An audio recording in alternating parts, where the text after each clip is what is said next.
Just getting home from work, and man, is it a rainy, miserable night.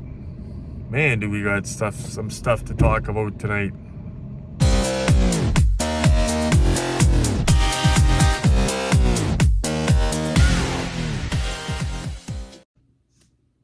Retro Army, Retro Maniacs, what's cracking? Retro Collectibles here.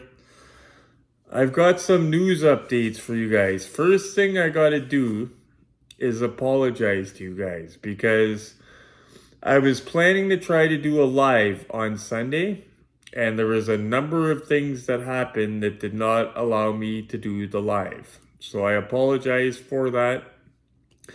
And not to mention, Glenn wasn't available for the live anyway. I was going to try to do it alone, but I could not do it. There's a bunch of stuff going on. I'm going to explain one of the things that's going on. It's something with me about a health update, but it's nothing, I don't think it's anything too serious yet, but I'm going to talk to you guys about it. And, the deal of the week, guys. So it's an update video for you guys. Again, I apologize. What we're going to try to do is we're going to try to do the live. We're going to make it on Sunday, late afternoon, early evenings. If Glenn's not working, if we're able to do it. So it might not be every Sunday. So that's the mistake I made, was like, oh, we're going to do it every Sunday. So we might not be able to do it every Sunday. I took into account that I'm off on weekends, but I need to also take into account poor Glenn's not off on weekends sometimes. And he doesn't want to hear me friggin' beaking my big mouth while he's trying to sleep. So that's why. So we're going to play that by ear, but we are going to do lives. We are going to do them on Sunday. It just might not be every Sunday. The deal of the week, guys, is more like the deal of... It's actually this deal of the week is, I believe, in my opinion, the best die-cast card deal I've gotten to date. And I've gotten some good ones. Wait till you hear this. So, I'm on Marketplace. This is for a movie car. I'm on Marketplace. I see an ad for a lot of cars for sale. Okay, there's 16 or 18, I can't remember what it was, one of 18 scale cars. I took a quick look. They wanted $350 for the lot of them, which is a good price. There was a lot of cars. The thing was, they weren't my style. Like, you guys know pretty much what my style is. They weren't my style, a lot of them. But I did see a car sitting loose on the shelf in the picture as one of the ones in the group. And what it was this guy. The Godfather, one of 18 scale, El Padrino. Now, you guys know I've already got this one. Well, hold on a second. So I've already got this guy here. This is just a regular version. I didn't know about the El Padrino until after I got this one. Now, these, I think it's a combination of they quit selling stuff like this, marketing it as toys, because this is marketed as a toy, believe it or not. Jada Toys on the back. They quit putting them in Walmart and stuff like that, a lot of stuff like this. Plus, it's the Godfather. Plus, it's out of circulation, okay? But guys from my age love this stuff. So these things go for a pretty penny, okay? Usually, if you don't hunt around, you're going to pay $225, between $200 and $250 for one of these, okay? Couple months ago, I seen one for $80, the El Padrino that I'm talking about, and it sold. I couldn't get it. So the El Padrino, just so you know, it's this exact card here, but there's a difference. Instead of the Marlon Brando figure standing there, it's got Marlon Brando sitting in the back seat. The back seat, the suicide door opens, he's sitting there. And standing in front of the car as a lookout is the hitman, the driver, with this gun with the silencer on the end of it. Well, look. Right there. See? You guys see it? That's the one. So, I just wanted to tell you guys what the difference is, okay? So that's the one. Now, obviously, when I seen it, I needed it. I was going nuts. The thing is, so like I said, they average over 200 bucks, and already having one, like it's the exact same car. It's really just different figures with it. It wasn't a priority to pay 200 bucks for it. Like before I did that, I would spend 200 bucks on one I didn't have before I did that, right? Like I would even get the car. Before I wasn't interested in the car in certain ones because I didn't watch them as I was a kid, but I'm kind of a completionist now saying I need the car, right? Um, so anyway, that one I needed badly, and as soon as I seen it, so it's on. I see it standing there on the thing, right? And then I noticed in the ad the Godfather El Padrino box, because if you notice, the boxes look a little bit different. This one's black, that one's like a two-tone box, and there's a white truck in the box, right? So I message the person. I say that, if you decide to part it out, there might be a car I'm interested in. They message me back, in talks, I'll let you know. So that was yesterday, or the day before yesterday, Sunday. So yesterday comes, and they get back to me, and they say, oh, the deal fell through, it's all still available. I said, okay, well, I'm interested in one of the cars. How much for the Godfather El Padrino car? They say $350. And I said, okay, I'm not interested. Because at first I thought they're being smartasses with me. I thought they were going to say, oh, we'll sell you the car you want, but they're telling me $350 for all, like the same price as all of them. You know what I'm saying? I said, okay, well, if it's $350 for that one car, I'm not interested. Oh, sorry, I thought you meant for all of them. I said, no, just the one car. And she says, okay, hold on, I'll check. She had to check with her husband that owns them. Or her father that owns them, whoever owns them. She had to check. She comes back. $25. I said sold. Because I remembered seeing the box in the picture, but it had a white truck in it. I didn't expect to get the box because it had a white truck in it already. I thought it might have been sold, whatever. I was happy to get the car with the figures, okay? So then my brain starts going like this, and I say, what if she's thinking that white truck is the one that I want? Because it's in a Godfather box, right? So I message her, and I say, just to clarify, it's this car here, right? And I put a circle around it. I zoomed in on the one on this shelf. I said, the reason I'm asking is because your ad shows a picture with a white truck in its box. 10 minutes later, I get these pictures. And so sorry, my bad. I guess I put it in the wrong box. He just fixed it. And it was a picture of the El Padrino in the box. Now, a deal that good, I'm skeptical until it's in my hands, okay? Because you never know, because people have been pretty ruthless. I'll give you $100 more, you know what I mean? Like, people have done it. So I wasn't announcing it until it was in my hands. I closed the deal yesterday and I had to sit on it until today. Like, Dave knew, Glenn knew, but I wasn't putting it on Facebook for people to screw around. So another problem is it's an hour and 50 minutes away in London, Ontario. My cousin Brian lives in London. So thankfully, he went today and picked it up. So as soon as he messaged me, showed me a picture of it, that it was safely in his custody, I went, yeah! Godfather El Padrino for 25 bucks with the box. Like, it's mint. It's an older collector. He had it out on display on the shelf, or in a cabinet rather, wherever he had it displayed.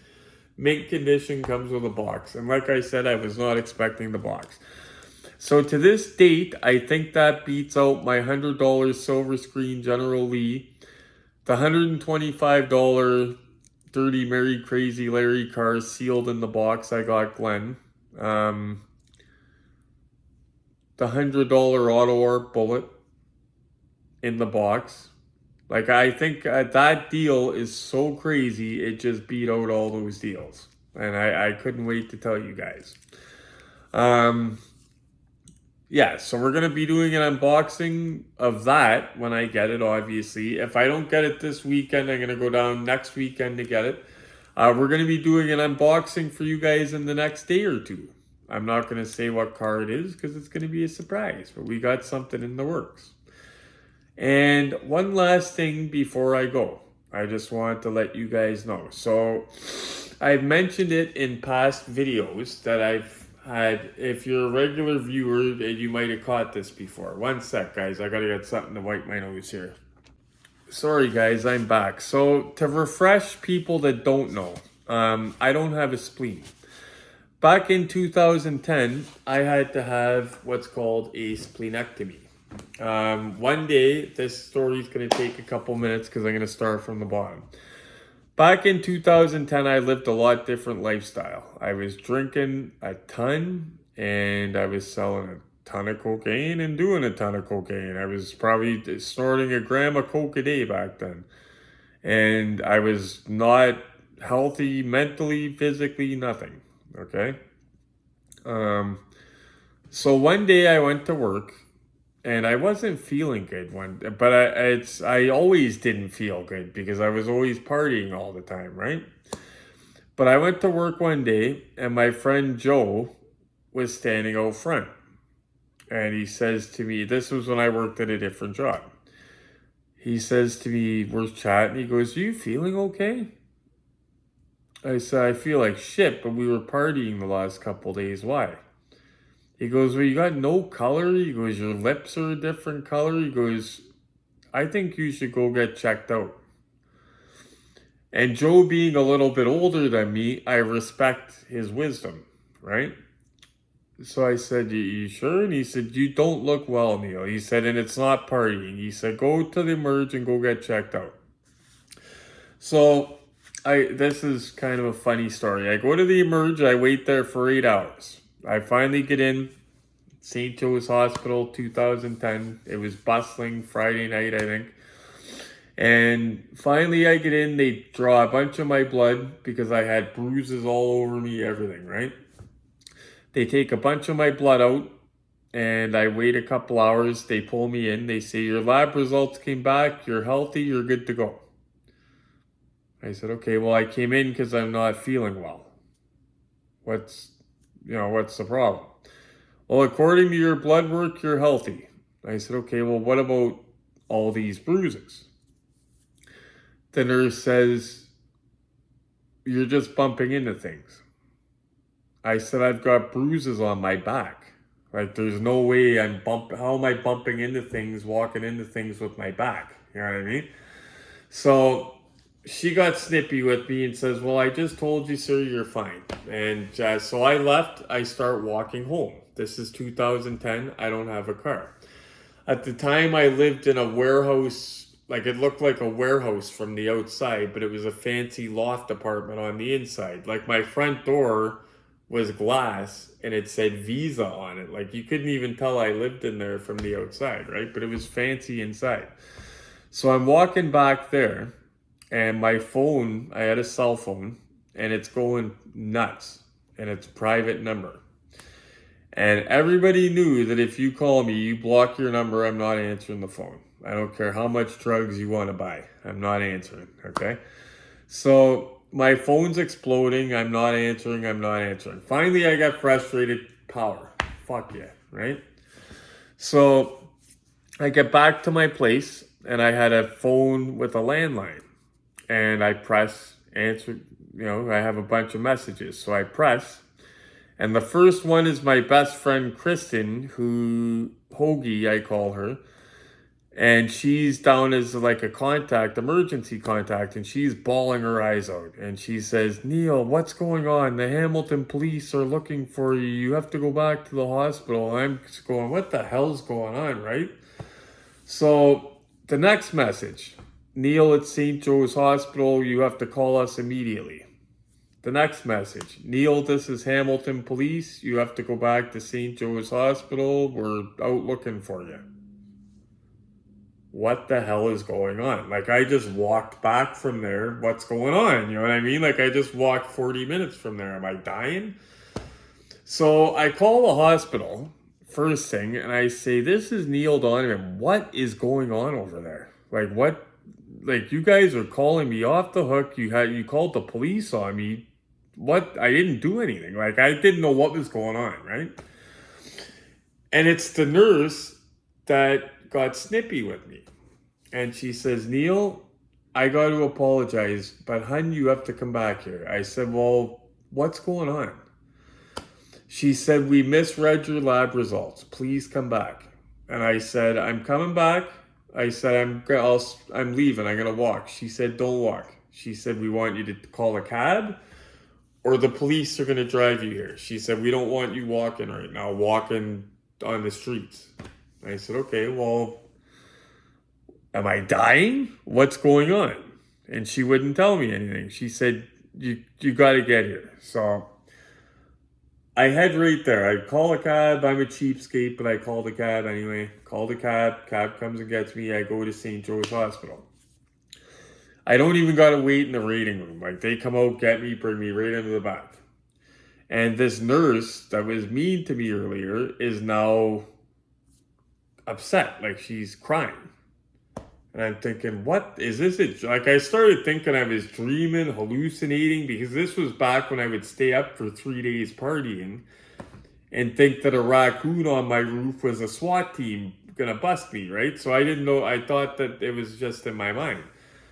And so I said, what is going on? And she said, I owe you the biggest apology. She goes, we told you that you were healthy and sent you home and told a healthy man that he was sick. And I said, but I'm not healthy? And she said, sit down. So they told some guy, they switched my chart up with another guy. Like, I probably could have sued over this, and that's why she was so upset. Like, if I would have, I'll finish the story so you'll get the context. So she apologizes profusely. She said, you knew there was something wrong with your body. And she said, I was a bitch to you. She actually said I was a bitch. She said, I'm so sorry. She said, something could have happened to you. I said, well, what could have happened? Nobody's answering me. She said, your blood work came back and we've never recorded somebody with lower platelet. Now, this is back in 2010, so there might have been somebody lower since then, but I doubt it. But she said, we have never recorded a lower platelet reading than yours here at St. Joe's Hospital. I said, well, I didn't know what any of this meant. I said, what platelets? I said, that's what makes you not bleed or heal, right? She said, yes. I said, okay, well, what's going on? Why am I low on platelets? So she says, hold on, the doctor's going to talk to you. I go in, I start talking to this doctor I don't know, and he starts asking me if there's any reason I would have HIV. And I'm like, okay, I'm nothing against gay people or anything like that, but I've never been involved in that lifestyle. I'm not into guys, nothing like that. But at the time, I was being an idiot with, like, I was just being a dog, if you know what I mean, doing things I shouldn't have did. So I was worried that I might have contracted something like that, right? So I told him, I said, not that I know of, but I said, check it anyway, right? So they check it, I don't have any HIV. I said, so why are you checking all this? They said, well, for some reason, you have no platelets. You have 8,000 platelets. I said, okay, 8,000, that's a lot, right? He said, Neil, regular people have between 150 and 200,000. You have 8,000. I said, okay, you got to remember, I don't know what any of this means. He goes, when you walked home earlier, if you would have fell and hit your head, you would have died. If you would have banged your head on the door frame leaving here, you would have died. You would have bled out in your head because when your platelets are that low, you can't stop bleeding. It's almost like a hemophiliac with the bleeding part, only you don't bleed out of your body, you bleed inside your body. And I had it happen when I was 19 years old in Sault Ste. Marie. The whole back of my leg looked like a grape. I woke up with it one time, thought it was a blood clot, and the hospital told me it was in Sault Ste. Marie, told me that I had a torn hamstring. And I was in no pain. I could walk fine. Wasn't playing sports at the time, but they told me I had a torn hamstring, sent me home. And the doctor down here couldn't believe it years later. He's like, they told you a torn hamstring and you could have bled to death. So basically back then, I bumped my leg in the Sioux, woke up, and I was bleeding to death into my leg because my platelet count was low back then and I didn't know about it. Because I don't know how long I've had this for, but I know at least since I was 19 when the leg incident happened. But my hematologist tied that in years later. So anyway, back to the emergency room. So they admit me to the hospital. They will not let me leave. Okay, they said if you leave, you can die. You can bump your head. Something can happen. We're legally responsible. You cannot leave. They've refused. They threatened to call the police because I was telling them I can't just like I had dope out on the street. Like I couldn't just leave, right? And they said if you leave, we're calling the police. You're gonna have to fight with security and you're gonna have to fight with the police because you're not gonna leave. And then so I didn't leave. So I ended up in there for 2 weeks the first time, 10 days. And they started giving me something called prednisone, steroid treatments, and they were making me violently sick, okay? And then the next course of treatment was hemoglobulin, gamma infusions, it's called. Not hemoglobin, that's different. Hemoglobulin. And I would have to call at 4 a.m. and confirm I was coming to make sure it was on ice. Before they would put it on ice, because it was so expensive, they didn't want me not showing up. Because I guess one IV bag of that stuff comes from hundreds of different donors, I guess. So it's not easy to get. So they want to make sure they don't waste it. So the prednisone was making me violently ill. They started giving me these infusions, 6 hours at a time, 3 times a week, trying to get my thing up. And they test my blood, the platelets would be good in that. 2 weeks later, down again. Low. They couldn't figure it out. They're pumping all this stuff into me, couldn't figure it out. They said, everybody else, we can control it. You know what I mean? Like, we can't control this, right?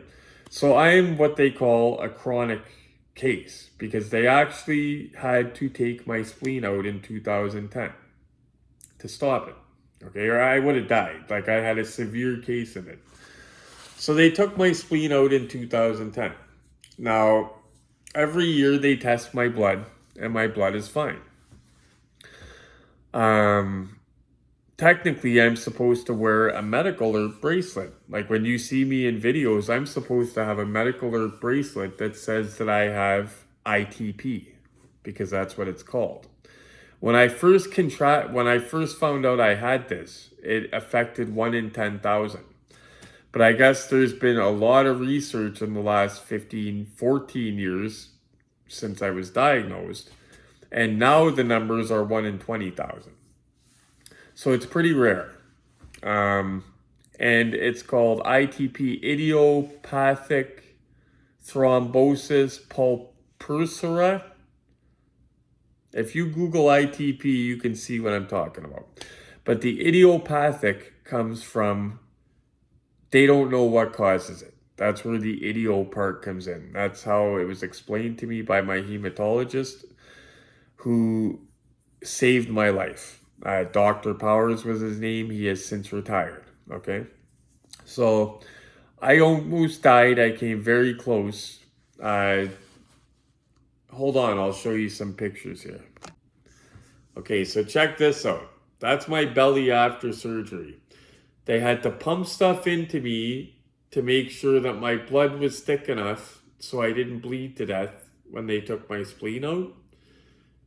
And they had to pump stuff into me to make sure I didn't get blood clots from the stuff that was thickening me up.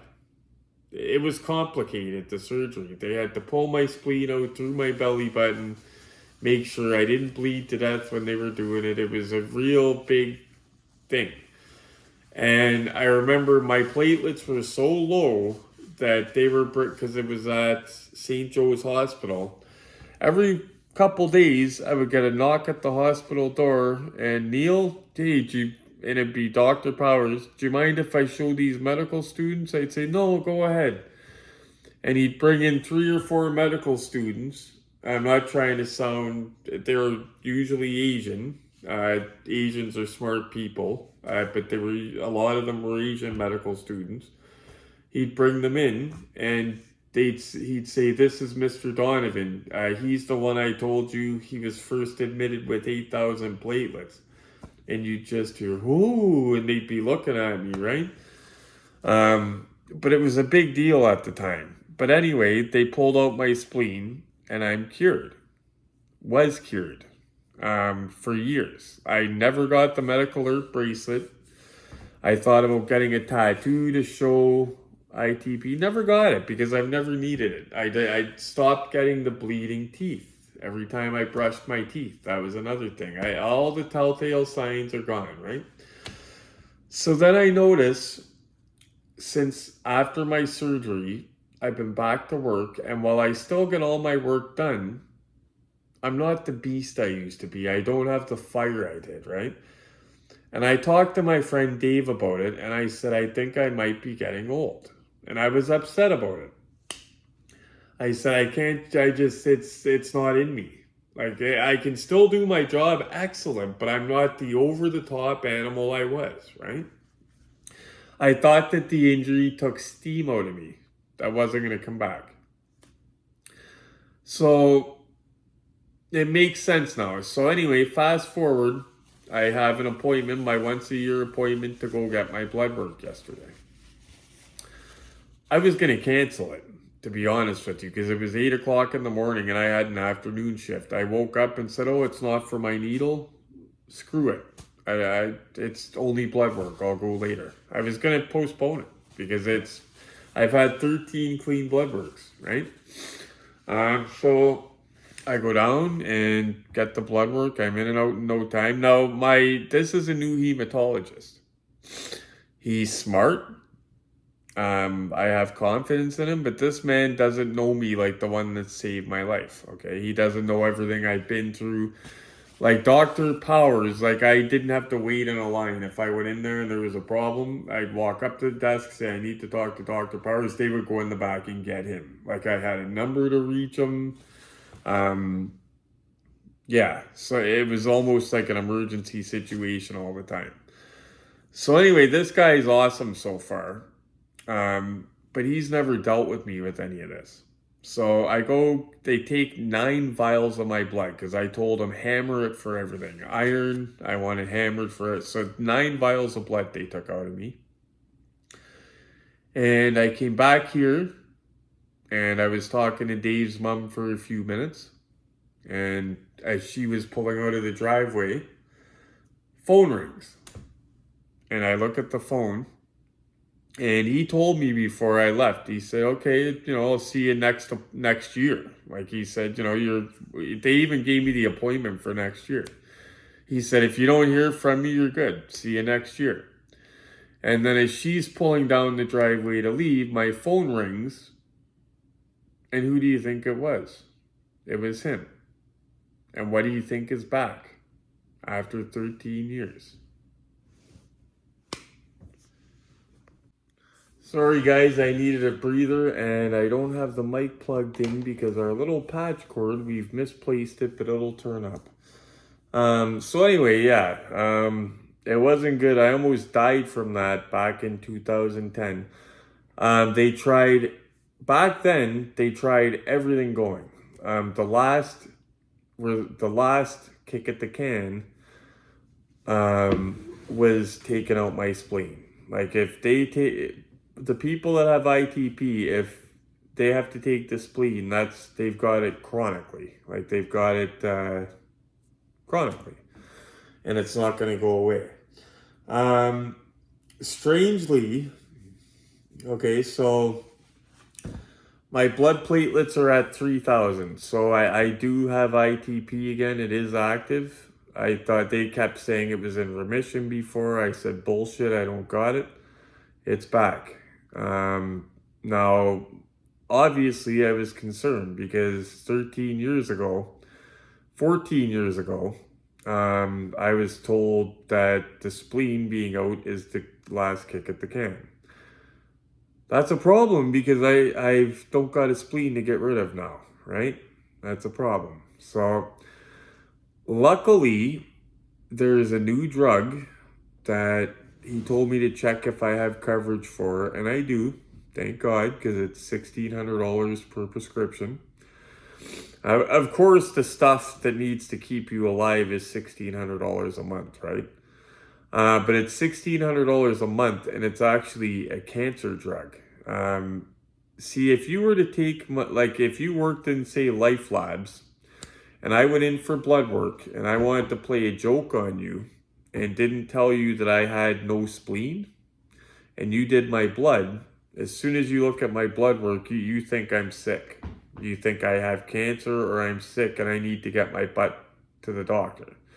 Because my white blood cells are through the roof. But for me, that's normal. Because what that means is I don't have a spleen, so my body is making more white blood cells because your spleen helps fight infection. But you can live normally without a spleen. So my body makes more white blood cells all the time to make up for the no spleen. Which is pretty cool because I don't get flu bugs, strep throat and all that like I used to. If I get sick, it's from stuff I've eaten. COVID even, I never got COVID and I was very careful, mind you. But I never got it. I thought if I get COVID, it's either going to kill me because on paper, I'm immunocompromised because I don't have a spleen. But I don't look at it like that because I never get sick. It's the opposite for me. I said COVID would either kill me or I won't even know I have it because my body will make short work of it because of my white blood cells. So the good thing is, guys, I don't feel sick. I don't feel sick at all. Now, there are telltale signs. I'm tired a lot of the time. Like, I could sleep for 8 hours. Last night, I got a wicked sleep, and I was tired all day at work today. Okay? There's one telltale sign I feel like an effing idiot about that because it was hitting me in the head. But the thing is, when I had 8,000 blood cells near death, or platelets near death, this didn't happen to me. And they always used to ask me if it happened, and I always used to say no, and they would check, and it never happened. But about a month or two ago, and I'll show you guys, it's not bad now because I stopped digging, but see my legs? It looks like I got picking pox, like I'm on opiates, just, you know what I mean? But what that is I thought it's because I live in a place with a fireplace and it's dry heat. So I thought it was drying my skin out. And I was always digging, itching at it, right? But I'm a digger. If I get tattoos, any raised skin, I have OCD, I gotta pick at it, right? So what that is, it's called petechial hemorrhaging. And it's a warning sign of low blood platelets. So for the last 2 months, not only have I had that, but I've been ripping it apart and going, fuck, Glenn, I'm bleeding like a fucking stuck pig, you know what I mean? Like, and not even, it was so far out of my brain that it was possible that I could be sick again. You know what I mean? I've lost 100 pounds, guys. 100 pounds. And in my mind, I thought it was because I quit drinking ice caps and quit eating a lot of fried foods and stuff. You don't lose 100 pounds because of that. Like, I'm trying my best to put my weight back on. I'm hammering the carbs, bagels every day, everything. And it's starting to come back on now, but it's slow. And the doctor, I feel good because I know reasons for a lot of what's been happening in my life. Yeah, the tiredness, the thing going on with my legs, Yeah, it affects a lot of different areas of your life because your blood's not well, right? Like I said, technically I'm sick, but I don't feel sick. I don't feel sick at all. The only thing is I feel tired sometimes. Like a lot of the times I'm telling you guys I'm tired, and that's probably, well, it's not probably why it causes fatigue. They don't know why it causes fatigue, but it does.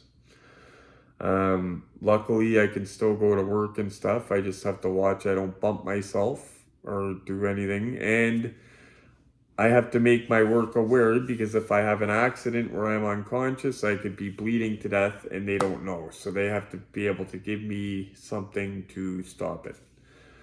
I'll be okay because A, they have that new treatment, but B, there's a reason I think this happened after 13 years.